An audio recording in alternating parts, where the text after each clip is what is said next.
I, 28F, am a Black woman. I was born in the Deep South, so I was always used to some discrimination. But the vicious hatred I received from my husband's family went above and beyond anything I'd ever experienced before. I met my husband when we were in college, and while we started off as friends, we quickly became closer and ended up in a relationship. We were both 20 and madly in love, and it was that kind of love where you feel like nothing could break you apart. We were 6 months into our relationship when I asked my then boyfriend if I could meet his family, as he had already met mine, and was pretty much accepted right away. He was hesitant at first, which caused some difficulty in the relationship. Whenever I asked him why he didn't want me to meet them, he would get cagey and change the subject. To be honest, I thought that he was ashamed of me at first, and that really hurt. But after I kept pushing him to tell me why, he finally came out with the truth, which is that his family is incredibly racist. I'm not talking casually. Lock your car doors when a Black man walks by kind of racist. I mean, these folk live in a plantation house, and their ancestors owned slaves kind of racist. I was obviously absolutely shocked, and I will admit that we broke up a few months afterward. I wasn't comfortable with him keeping me a secret from them for fear of what they would think. Eventually, though, we did end up getting back together. I didn't even end up meeting his parents until we were already engaged, and we'd been dating for 3 years by that point. The entire time we were dating, these people were trying to set him up with the daughters of family friends, not knowing that he was already in a serious and committed relationship. There was a lot of drama when he told them. Before they even knew I was Black, they were mad that he hadn't told them. They were worried that I wouldn't be the right type of girl for him, and that I wouldn't match their family values, and boy, were they right. Once he managed to convince them not to personally object to the wedding, I finally met them. The looks on their faces when they saw me almost made me cry. They looked completely disgusted. It was only my husband's hand holding mine that stopped me from turning on my heel and walking right out of that room. Of course, they were always pleasant to my face. Manners are the most important thing to these kinds of people, and they'd rather die than come across as rude. They sat me down, my husband beside me, and they asked about my family, my history, and where I grew up. I think they were more surprised that I didn't grow up homeless with an absent father than anything. They didn't seem to believe that I was from a middle-class background. After hours of me talking about myself and them sending each other little looks when I said something they didn't like, it was finally time for us to leave. My then fiancé was going to come with me, but of course, these people wanted to talk to him first. When he got home and I wheedled it out of him, my husband did admit that they tried to convince him to break it off with me. He was reluctant to tell me at first. He seemed to think my feelings would get hurt. I was past that point though, and I didn't think that I could be surprised at anything that they had to say. They'd called me a gold digger, which I expected. I reckon even if I was white, I would have gotten that one. They don't seem like the kind of people who would accept anything less than a Southern belle for their only son. What did throw me off was that they asked him if I'd done some sort of magic spell on him. These people thought I was some kind of voodoo princess who'd bewitched him. That one really did throw me for a loop. My husband managed to convince me that we'd have nothing to do with them once we were married, and he really was right. After their attempts at convincing him not to marry me didn't work, they turned to bribery. I really can't stress enough how rich these people are. They're not the vacation home in Hawaii kind of rich, they're the kind of rich that makes the world turn. They actually tried to bribe this man to marry someone of their choosing. His father even pulled him aside and said that as long as he married a white woman and had a son with her, he could carry on seeing me on the side. Once that didn't work, they threatened to disinherit him and completely cut him out of the family. I'm talking about taking him out of the will, passing over him for millions of dollars type of deal. Thankfully, my husband was a business major, funnily enough, at the behest of his father. We were 23 by then, so he'd had access to his trust fund ever since he was 18 and had invested it wisely. He was going to be fine without their money, and he promised me that when they cut him off, that was it, he was done with them. So we were quite happy after that. My husband got a job doing something finance-related. I got a job as a programmer at a little tech startup, and we were fine.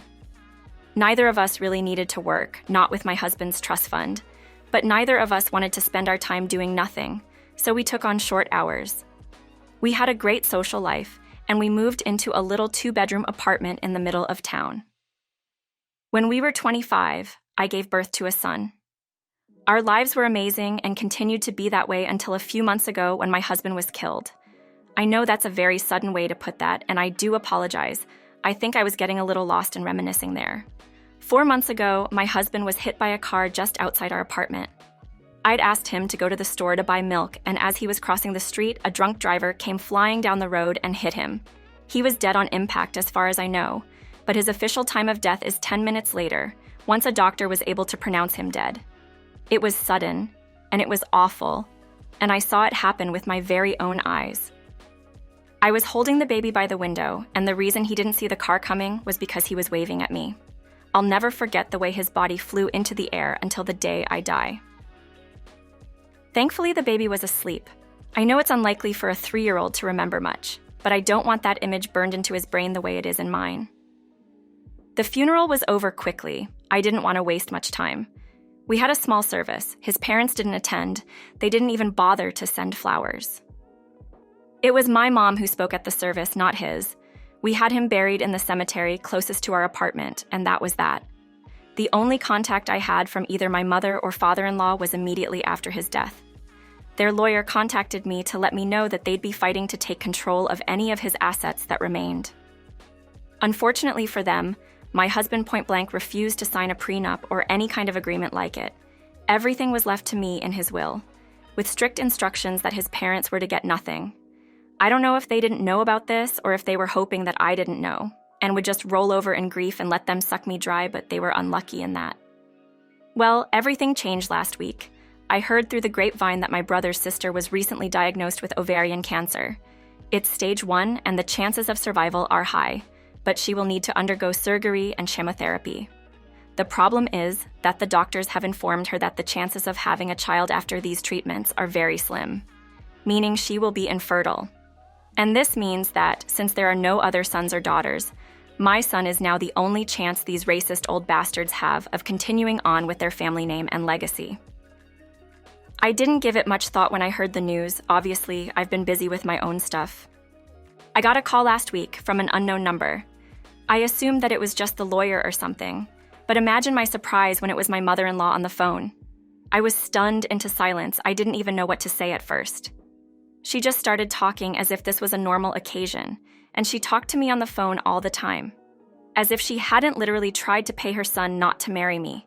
And when he refused, she cut off all contact with him, refusing even to attend his funeral. She just said hello to me like it was the most normal thing in the world. She asked me how I was doing, but I think she figured out pretty soon that the conversation was going to be one-sided. I didn't even ignore her questions on purpose. I was just so surprised that she dared call me. And you know what? She didn't mention her own son. Not once. All she talked about was her own daughter's unfortunate diagnosis, how she was glad I was doing all right, shallow small things. The conversation only lasted about 5 minutes. I call it a conversation, but it was really her talking at me rather than to me, while I made noncommittal grunts. The next thing I knew, she was inviting herself and her husband over to my house to see my son. Bear in mind, these people have not met my son once in his entire 3.5 years of life. They didn't acknowledge him as their grandson. They didn't even send a card of congratulations after his birth. Now, they wanted to come and visit him. I should have said no, and I know that. But with everything that's happened lately, I've just felt so completely crushed by my responsibilities. It's hard enough to raise a toddler, but raising one who's constantly asking where his daddy went is even worse, especially when I'm still mourning my husband himself. I should have stood up for both my son and myself and told them they weren't welcome. I could only imagine the looks of horror on their faces when they came in and saw that he looked like me, rather than their perfect white Southern son. So a few days passed, and suddenly they were at my door. If they were displeased to see me, they hid it very well. My mother-in-law even hugged me, which was unheard of. She smelled the same as ever, Chanel perfume that almost made me cough, and nails perfectly manicured. I know I looked like a mess. Thankfully, they didn't say anything. I don't know if it's a good thing or a bad thing, but they didn't seem surprised that I looked terrible. I should probably be insulted by that, but I've worked hard in the past 8 years not to care what these people thought of me. I tried to be a good host, show them that Southern hospitality they're all about. My father-in-law didn't talk. I don't think he's even spoken more than 5 words to me, content to let his wife do the dirty work. She's the one who can cut you to pieces with a smile. The baby was cranky. I was at the end of my tether. He'd been cranky for 3 days straight. My mother-in-law swooped him right up on her lap, and within seconds he was giggling and trying to say, "Grandma." It felt like a betrayal, but I guess you can't get to that age and have 2 kids without knowing how to handle a crying toddler. I tried so many times to politely tell them it was time to go. I looked at my watch and said we had an appointment. Every single possible way you could hint to someone that you want them to leave, believe me, I tried. But they pretended not to notice. My mother-in-law even told me that I looked tired, that I should go take a nap, and that she'd take care of my son. Now, I may have been bone-tired and exhausted, but there was no way I was going to let that woman take care of my son. I tried to be as polite as possible, but eventually I just had enough and told them that it was time to go. They acted all surprised, aghast that they'd overstayed their welcome, and apologized profusely. I smiled and told them not to worry about it. Once they left, I cried for an hour. They didn't even ask about their son. I don't think they even know where he's buried. How would they? They have a family plot nearby, but Lord knows that they'd never have allowed him to be put to rest there, not after he directly defied them and married me. They've been here no less than 4 times since. My mother-in-law has come alone even more times. Every time, they stay for hours. They've started to bring expensive gifts too. Crazy toys and designer clothes that a 3-year-old has no reason to wear. They bring books and organic food anyway that they can subtly let me know that they think I'm a bad mother. Believe me, they've done it. The visits have even started coming unannounced. The other day, I was on the phone with my sister when there was a knock on the door, and there my mother-in-law stood with a giant teddy bear in her arms. Every time, they offered to watch my son for a few hours while I get some sleep. And I will admit that the last time they were here, I did allow it. I felt terrible afterward, but I'd caught whatever bite my son had, and I'd been up all night vomiting. I was exhausted, and I gave in. It was bliss, and I feel terrible for saying that. Ever since my husband died, I haven't gotten 1 minute to myself. My son is with me 24/7. I sleep in his room, and he follows me to the bathroom. I don't think I've had 1 minute of peace since my husband passed away. It took me a while to get used to being a stay-at-home mom while my husband was at work, and it really was lonely. But I'd had my friends. Even though the baby was with me all the time, I had actual adult relationships. Since he's died, I haven't had a single break. A lot of that is my own fault, if I'm being honest. My mom has offered to babysit so many times I can't even count, and every time I've lied and told her that I'm fine, that I don't need a break. I don't know why I do this. I think it feels like I'm failing my husband and my son if I can't hold it together. I'm the only parent he has now, and it's my job to be strong for him, but it's just so hard. I guess my mother-in-law caught me at a weak moment, which I'm beginning to suspect was her plan all along. A part of me just wants to forgive and forget the way she treated me when we first met. Honestly, she's the only person who's forced me to take a break when I needed it since her own son.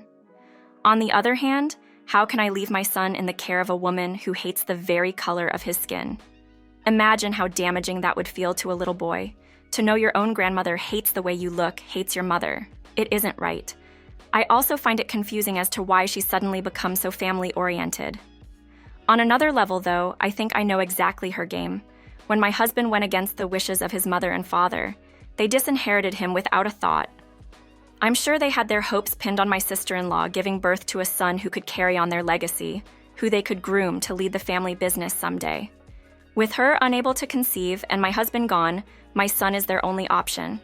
I'm sure that even if my sister-in-law had gotten her diagnosis but my husband hadn't died, they wouldn't have contacted him for years. They would probably hope that our relationship would break down and that he would eventually marry and have children with another, more appropriate woman. Any by more appropriate, we all know that I mean white. All of these thoughts are swirling around in my head, leaving me exhausted.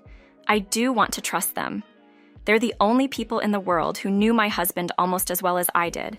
They have the ability to show me pictures I've never seen before and tell me stories he was too young to remember. On the other hand, they still haven't mentioned him once. I've tried to bring him up once or twice just to see what their reactions would be. What if I allowed them to be around my son, and they slowly got into his head and made him hate the way he looked, all because I wanted to see baby pictures of a dead man? I would be failing him as a mother if I allowed it. Update 1. Well, I knew that it was too good to be true. I almost had myself convinced that these people just wanted the best for their grandson and that they truly wanted to be in his life. But apparently, I overestimated their hearts. It's been 3 weeks since they first contacted me, and they've been showing up with more and more regularity, staying for longer and longer. After nothing bad happened to my son when his grandmother watched him, I will admit that I started to relax a little. I allowed them to take him out for ice cream last week and got in a quick nap and a load of laundry while they were out. It felt like weekends with my husband again.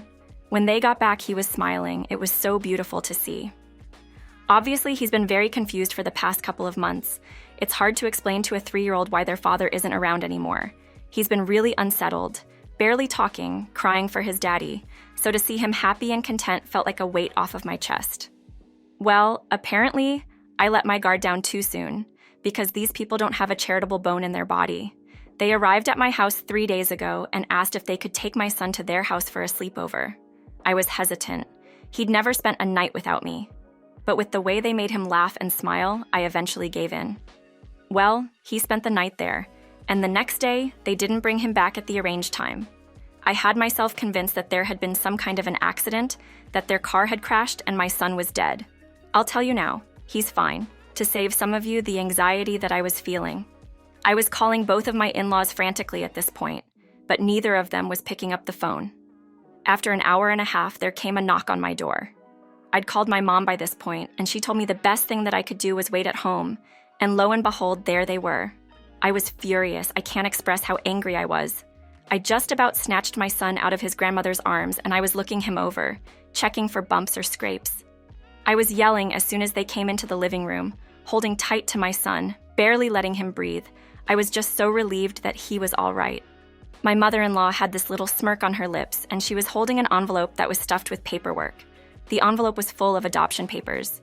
These people wanted to take my son in a private, closed adoption. There was even a clause in the contract that said they would pay me a yearly allowance if I let them take him. I was in shock.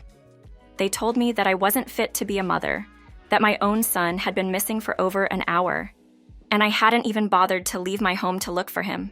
I blew up. I went absolutely crazy on these people. Thank God I'd had the forethought to send my son to play in his bedroom when they wanted to talk, because I don't ever want him to remember the way I acted toward these people. They left without saying a word. I'm absolutely gobsmacked. I should know better, but I really would have expected more from these people. To this day, they still have not mentioned their own son. I have a feeling that this is far from over, and I do believe they are going to try to use the law to intimidate me into doing what they want. But no matter what, they cannot have my son. I won't let them take him and mold him into the perfect little gentleman, grooming him to take on the family name, not the way they did with their son. Legal advice would be appreciated in the replies. I know better than to think these people are going to take my refusal lying down. Update 2. I was right. These people are taking me to court for custody of my son, under the grounds that I'm an unfit mother, and that they can provide a more stable home life for him. Their audacity knows no bounds. I got an official letter and everything. It's been 3 months now since I last updated you guys, and I apologize for the delay. But as you can probably tell, I've had a lot on my plate. Our first court date was yesterday, and it didn't go well. The judge was sympathetic enough, and my lawyer did a good job, but my husband's parents have seemingly been preparing for this for a long time. They use the fact that I take antidepressants as evidence that I'm not mentally capable of raising a child. My lawyer had to object and remind the judge that I saw my husband flattened by a car less than a year ago. Also, remember that giant teddy bear they bought for my son? It was a nanny cam. These people have been spying on me in my own home. They have footage of me yelling at my son, and they're using it to say I'm abusive. They took so much normal stuff and twisted it out of context. And I'll admit, the picture they painted of me isn't a good one. There is not one single mother of a 3-year-old who hasn't yelled at their child when they got into something they shouldn't. Thankfully, the judge saw that, but he still doesn't seem to be on my side here. He was less than pleased as the footage of me downing a bottle of wine was played to the court, but, as my lawyer mentioned, the baby was asleep in bed, and drinking is not illegal. It did make me take a hard look at myself, though, and realize that I'm probably not dealing with my husband's death quite as well as I thought I was. It's not looking good. My entire defense is based on hearsay. I have no proof that these people are racist. There was never anything in writing, and they never made any note of their bribery attempts to my husband. They're smart people, old money. They're taught how to talk around a court from the moment they're born. The one piece of solid evidence that I have that my husband was not on good terms with his parents is the part in his will that states that they aren't to get any of his assets.